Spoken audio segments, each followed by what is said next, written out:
ان کی قضا بھی یہ کرے گا۔ کوئی سوال اس میں؟ وہ چیزیں جو مذنب پر حرام ہیں، بہت اہم چیز ہے۔ ایک شخص کے جس کے اوپر غسل واجب ہے، اس کے اوپر جو چیزیں حرام ہیں، 5 چیزیں مذنب شخص کے اوپر حرام ہیں۔ پہلا، اپنے بدن کا کوئی حصہ قرآن مجید کے الفاظ یا اللہ تعالیٰ کے نام وغیرہ کو مس کرنا، یہ اس کے لیے حرام ہے۔ بہتر یہ ہے کہ پیغمبروں، اماموں اور حضرت زہرا سلام اللہ علیہ کے ناموں کو بھی مس نہ کرے۔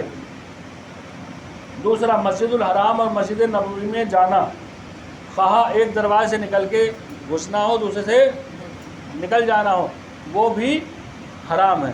اب ہم لوگ کے لیے تو یہ بہت بڑی بات ہے کہ وہاں جانا، وہاں پہنچنا، کہاں، لیکن جو وہاں رہنے والا ہے اس کا تو گھر ہے وہاں پر، اس کا آنا جانا وہاں سے رہتا ہوگا، اور مومنین کی عادت ہوتی ہے اگر کوئی ایسی جگہ ہو، متبرک جگہ اس کے پاس ہو، تو وہاں سے ہو کے ہی جاتے ہیں۔ لیکن اگر کوئی اس حالت میں ہے، گندی حالت میں ہے، تو اسے چاہیے کہ پہلے غسل کرے، اس کے بعد وہاں سے نکلے، ورنہ وہاں جانا مسجد ہو یا کوئی بھی مسجد ہو۔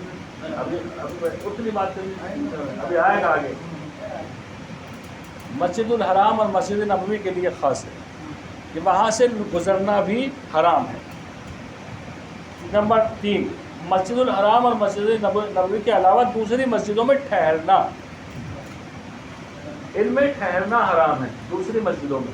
اس سے کوئی فرق نہیں کرتا مسجد شیعہ کی ہو، سنی کی ہو، اس کی ہو، اس کی ہو، اس کی ہو، کچھ نہیں ہوتا، مسجد مسجد ہے، اللہ کا گھر ہے۔ احتیاط واجب کی بنا پر اماموں کے حرم میں ٹھہرنے کا بھی یہی حکم ہے۔ حالت جنابت میں اماموں کے حرم میں بھی کوئی نہیں ٹھہر سکتا۔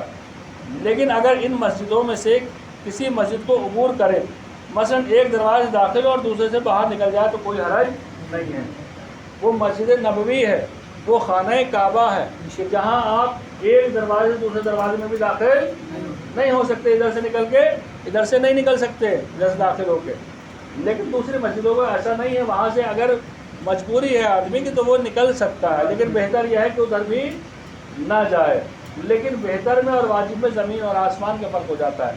واجب وہ ہے کہ جس کو اگر آپ چھوڑ دیں گے تو گناہ، بہتر وہ ہے کہ اگر چھوڑ دیا تو کوئی بات نہیں، لیکن اللہ پسند نہیں کرتا۔ اگر چھوڑ دیتے اس کو بھی تو کچھ نہ کچھ آپ کو مل ہی جاتا۔ چوتھے، احتیاط لازم کی بنا پر کسی مسجد میں کوئی چیز رکھنے یا کوئی چیز اٹھانے کے لیے داخل ہونا۔ ایک آدمی گیا، مجھے اینٹیں اٹھانی ہے مسجد سے، کام چل رہا ہے مسجد میں، اینٹیں اٹھانی ہیں۔ اب کیا، یہاں بھی حالت جنابت میں انسان نہیں جا سکتا، حرام ہے اس کے اوپر کہ وہ داخل ہو۔ اسی طرح ان آیات میں سے کسی ایک کا پڑھنا جن کے اوپر سجدہ واجب ہو جاتا ہے، وہ آیتیں کہ جن سے سجدہ واجب ہو جاتا ہے، ان کا پڑھنا بھی حالت جنابت میں حرام ہے۔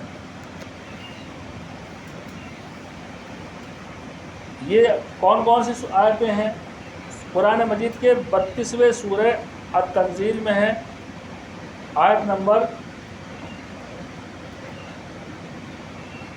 اور 41ویں سورے میں ہے، 53ویں سورے میں ہے، اور 96 نمبر سورے میں ہے۔ انہوں نے سورہ جیسے کہ پورا سورہ ہی نہ پڑھیں کہ آپ اس آیت تک پہنچے۔ وآخر دعوانا ان الحمد للہ رب العالمین۔ پروردگار عالم سے دست و دعا ہیں کہ ہمارے اس قلیل سے عمل کو قبول فرمائے، ہمارے گناہ کبیرہ و صغیرہ کو معاف فرمائے، مشکلات کو آسان فرمائے، پریشانیوں کو دور فرمائے، امام زمانہ کے ظہور میں تعجیل فرمائے، ہم ان کے اعوان و انصار میں شامل فرمائے۔ ربنا تقبل منا انک انت السمیع العلیم۔